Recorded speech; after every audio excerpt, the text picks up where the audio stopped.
16 सोमवार व्रत कथा इस प्रकार है।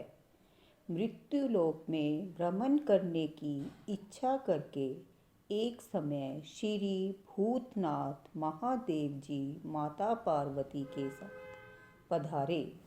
वहाँ वे भ्रमण करते करते विदर्भ देशांतर्गत अमरावती नाम की अति रमणीक नगरी में पहुँचे।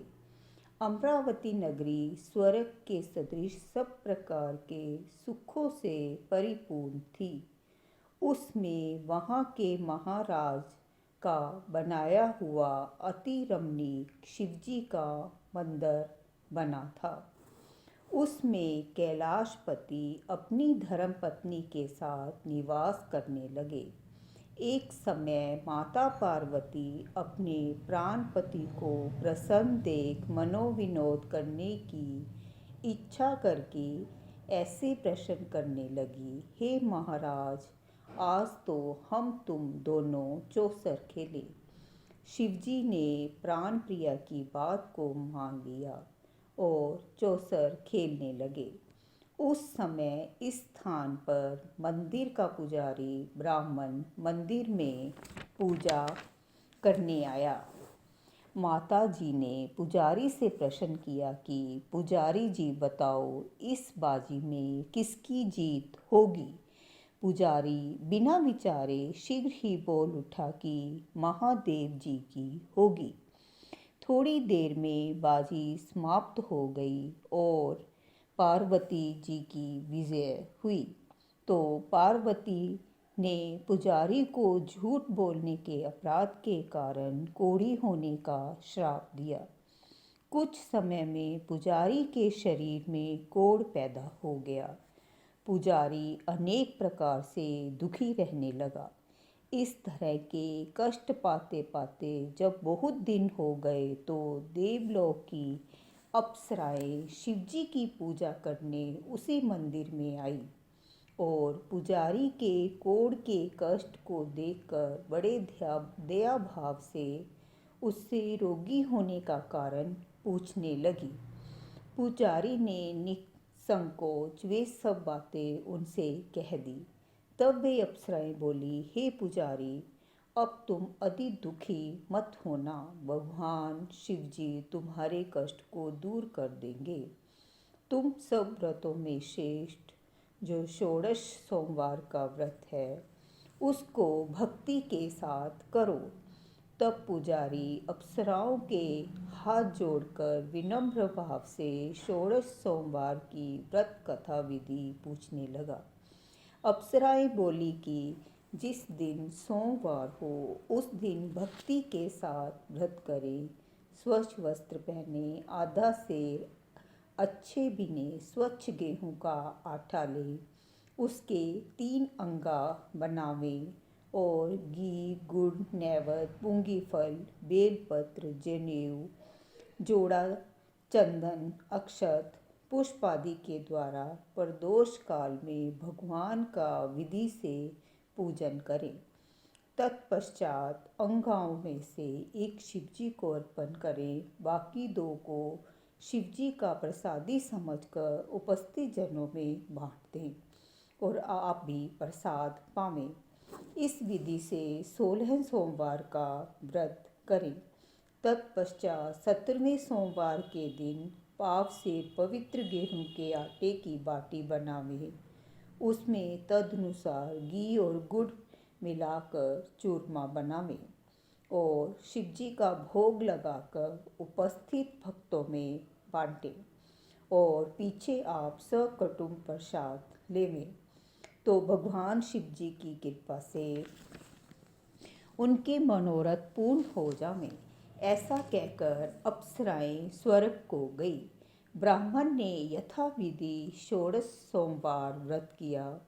भगवान शिवजी की कृपा से रोग मुक्त होकर आनंद से रहने लगा। कुछ दिन बाद जब फिर शिवजी और पार्वती उसी मंदिर में पधारे, तब पुजारी को निरोग देख पार्वती ने पुजारी से रोग मुक्ति का कारण पूछा तो पुजारी ने 16 सोमवार व्रत कथा कह सुनाई। तब तो पार्वती ने अति प्रसन्न हो ब्राह्मण से व्रत की विधि पूछकर व्रत करने को तैयार हुई, जिसके कारण उनके रूठे हुए पुत्र कार्तिकेय स्वयं माता के आज्ञाकारी हुए। कार्तिकेय को अपने यह विचार परिवर्तन का रहस्य जानने की इच्छा हुई। माता से बोले, हे माता जी, आपने ऐसा कौन सा उपाय किया जिससे मेरा मन आपकी ओर आकर्षित हुआ। तब पार्वती जी ने वही षोडश सोमवार व्रत कथा उसको कह सुनाई। तब वे बोले कि इस व्रत को मैं भी करूँगा, क्योंकि मेरा प्रिय मित्र ब्राह्मण बहुत दुखी दिल से परदेश गया है, हमें उससे मिलने की बहुत इच्छा है। तब कार्तिकेय जी ने इस व्रत को किया और उनका प्रिय मित्र मिल गया। मित्र ने इस आकस्मिक मिलने का भेद कार्तिकेय जी से पूछा तो वे बोले, हे मित्र, हमने तुम्हारे मिलने की इच्छा से 16 सोमवार का व्रत किया था। अब तो ब्राह्मण मित्र को भी अपने विवाह की बड़ी इच्छा हुई। कार्तिकेय जी से व्रत की विधि पूछी और यथाविधि व्रत किया। व्रत के प्रभाव से जब वह किसी कार्यवश विदेश गया तो वहाँ के राजा की लड़की का स्वयंवर था। राजा ने प्रण किया था कि जिस राजकुमार के गले में सब प्रकार से श्रृंगारित हथनी माला डालेगी, मैं उसी के साथ अपनी प्यारी पुत्री का विवाह कर दूंगा। शिवजी की कृपा से ब्राह्मण भी स्वयंवर देखने की इच्छा से राजसभा में एक ओर बैठ गया। नियत समय पर हथनी आई और उसने जयमाला उस ब्राह्मण के गले में डाल दी। राजा की प्रतिज्ञा के अनुसार बड़ी धूमधाम से कन्या का विवाह उस विप्र के साथ कर दिया और विप्र को बहुत सा धन और सम्मान देकर संतुष्ट किया। विप्र सुंदर राजकन्या पाकर सुख से जीवन व्यतीत करने लगा। एक दिन राजकन्या ने अपने पति से प्रश्न किया, हे प्राणनाथ, आपने ऐसा कौन सा भारी पुण्य किया जिसके प्रभाव से हथनी ने सब राजकुमारों को छोड़कर आपको वर्ण किया। ब्राह्मण बोले, हे प्राण प्रिय, मैंने अपने मित्र कार्तिकेय जी के कथानुसार 16 सोमवार का व्रत किया, जिसके प्रभाव से मुझे तुम जैसी रूपवान लक्ष्मी प्राप्त हुई। व्रत की महिमा को सुनकर राजकन्या को बड़ा आश्चर्य हुआ और वह पुत्र की कामना करके व्रत करने लगी। शिवजी की दया से उसके गर्भ से एक विद्वान पुत्र उत्पन्न हुआ। माता पिता दोनों उस पुत्र को पाकर प्रसन्न हुए और उसका पालन भली प्रकार से करने लगे। जब पुत्र समझदार हुआ तो एक दिन अपनी माता से प्रश्न किया, तूने कौन सा तप किया जो मेरे जैसा पुत्र तेरे गर्भ से उत्पन्न हुआ। माता ने 16 सोमवार व्रत को विधि के सहित पुत्र के सम्मुख प्रकट किया। पुत्र ने ऐसे सरल व्रत को सब तरह के मनोरथ को पूर्ण करने वाला सुना तो वह भी इस व्रत को राज अधिकार पाने की इच्छा से करने लगा और हर सोमवार को यथाविधि व्रत करने लगा।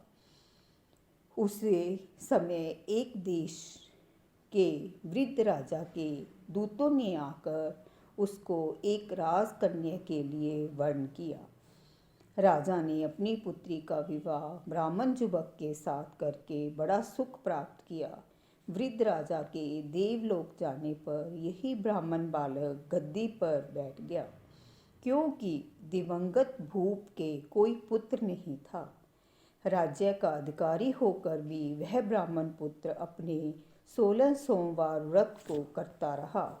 जब 17वां सोमवार आया तो विप्रपुत्र ने अपनी प्रियतमा से सब पूजन सामग्री लेकर शिवालय में चलने के लिए कहा, परंतु राजकन्या ने दास दासियों द्वारा सब सामग्रियां शिवालय भिजवा दी और आप नहीं गई।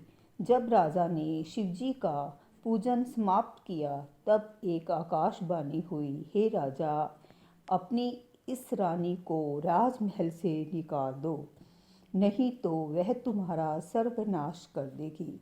वाणी को सुनकर राजा तत्काल ही मंत्रनह गृह में आकर अपने सभासदों को बुलाकर पूछने लगा कि हे मंत्रियों, मुझे आज शिवजी की वाणी हुई है कि राजा तू अपनी इस रानी को निकाल दे, नहीं तो ये तेरा सर्वनाश कर देगी। मंत्री आदि सब बड़े विस्मय और दुख में डूब गए, क्योंकि जिस कन्या के कारण राज मिला उसी को निकालने का जाल रचता है, यह कैसे हो सकेगा। अंत में राजा ने उसे अपने यहाँ से निकाल दिया। रानी भाग्य को कोसती नगर के बाहर आई, बिना पदत्राण फटे वस्त्र पहने भूख से दुखी धीरे धीरे चलकर एक नगर में पहुंची। वहां एक बुढ़िया सूत काट कर बेचने को जाती थी। रानी की करुण दशा देखकर बोली, चल तू मेरा सूत बिकवा दे, मैं वृद्ध हूँ, भाव नहीं जानती हूँ। ऐसी बात बुढ़िया की सुन रानी ने सूत की गठरी उतार अपने सिर पर रखी। थोड़ी देर बाद ऐसी आंधी आई कि सूत पोटली के सहित उड़ गया। बेचारी बुढ़िया पछताती रह गई और रानी को अपने सास से दूर रहने को कह दिया। अब रानी एक तेली के घर गई तो तेली के सब मटके शिवजी के प्रकोप के कारण उसी समय चटक गए। ऐसी दशा देख तेली ने रानी को अपने घर से निकाल दिया। इस प्रकार रानी अत्यंत दुख पाती हुई सरिता के तट पर गई तो उस सरिता का समस्त जल सूख गया। तत्पश्चात रानी एक वन में गई। वहाँ जाकर सरोवर में सीढ़ी से उतर पानी पीने को गई तो उसके हाथ से जल स्पर्श होते ही सरोवर का नील कमल के सदृश जल असंख्य कीड़ों से भर गया। रानी ने भाग्य पर दोषारोपण करते हुए उस जल को पान करके पेड़ की शीतल छाया में विश्राम करना चाहा। वह रानी जिस पेड़ के नीचे जाती उस पेड़ के पत्ते तत्काल ही गिरते गए। अपने वन सरोवर जल की ऐसी दशा देखकर उस वन के ग्वालों को अपनी गौओं को चारा और पानी न मिलता देख बड़े दुखी भाव से सब कथा अपने गुसाई जी से, जो उस जंगल में स्थित मंदिर के पुजारी थे, कही। ग्वाले रानी को लेकर गुसाई के पास गए। रानी की मुख कांति और शरीर शोभा देख गुसाई जी जान गए, यह अवश्य ही विधि और गति की मारी कोई कुलीन अबला है। ऐसा सोच पुजारी जी ने रानी के प्रति कहा कि मैं तुमको पुत्री के समान रखूँगा, मेरे आश्रम में ही रहो, मैं तुमको किसी प्रकार का कष्ट नहीं दूंगा। गुसाई के ऐसे वचन सुन रानी को धीरज हुआ। वह आश्रम में रहने लगी, परंतु आश्रम में रानी को जो भोजन बनाती उसमें कीड़े पड़ जाते, जल भर के लावे उसमें कीड़े पड़ जावें। अब तो गुसाई जी दुखी हुए और रानी से बोले कि हे बेटा, तेरे पर कौन से देवता का कोप है जिससे तेरी ऐसी दशा है। पुजारी की बात सुन रानी ने शिवजी के पूजा करने को न जाने की कथा सुनाई तो पुजारी शिवजी महाराज की अनेक प्रकार से स्तुति करते हुए रानी के प्रति बोले कि बाई जी, तुम सब मनोरथों के पूर्ण करने वाले 16 सोमवार व्रत को करो, उसके प्रभाव से अपने को कष्ट से मुक्त हुआ जानो। गुसाई जी की बात को सुनकर रानी ने 16 सोमवार व्रत को विधिवत संपन्न किया और 17वें सोमवार के पूजन के प्रभाव से राजा के हृदय में विचार उत्पन्न हुआ कि रानी को गए हुए बहुत समय व्यतीत हो गए, न जाने कहाँ कहाँ भटकती होगी, ढूंढना चाहिए। यह सोच रानी की तलाश करने चारों दिशाओं में दूत भेजे। वे तलाश करते हुए पुजारी के आश्रम में रानी को पाकर पुजारी से रानी को मांगने लगे, परंतु पुजारी ने उनसे मना कर दिया। तब राजा स्वयं पुजारी के आश्रम में गए और पुजारी से प्रार्थना करने लगे, महाराज, जो बाई जी आपके आश्रम में रहती है वह मेरी पत्नी है। शिवजी के कोप से मैंने इसको त्याग दिया था। अब इस पर से शिव प्रकोप शांत हो गया है, इसलिए मैं इसे लेने आया हूँ। आप इसे मेरे साथ चलने की आज्ञा दें। गुसाई जी की आज्ञा पाकर रानी राजा के साथ महल में आई। घर घर में मंगल गान होने लगे। पंडितों ने विविध वेद मंत्रों का उच्चारण करके अपनी राजरानी का आवाहन किया। ऐसी अवस्था में रानी ने पुण्य अपनी राजधानी में प्रवेश किया। महाराज ने अनेक तरह से ब्राह्मणों को दान आदि देकर संतुष्ट किया। इस प्रकार से राजा शिवजी की कृपा का पात्र हो राजधानी में रानी के साथ अनेक प्रकार के सुखों का भोग करते हुए आनंद से जीवन व्यतीत करने लगा। ऐसे ही जो मनुष्य भक्ति से 16 सोमवार का व्रत इत्यादि करता है वह इस लोक के सभी सुखों को भोग कर शिवपुरी को प्राप्त होता है। जय भोले।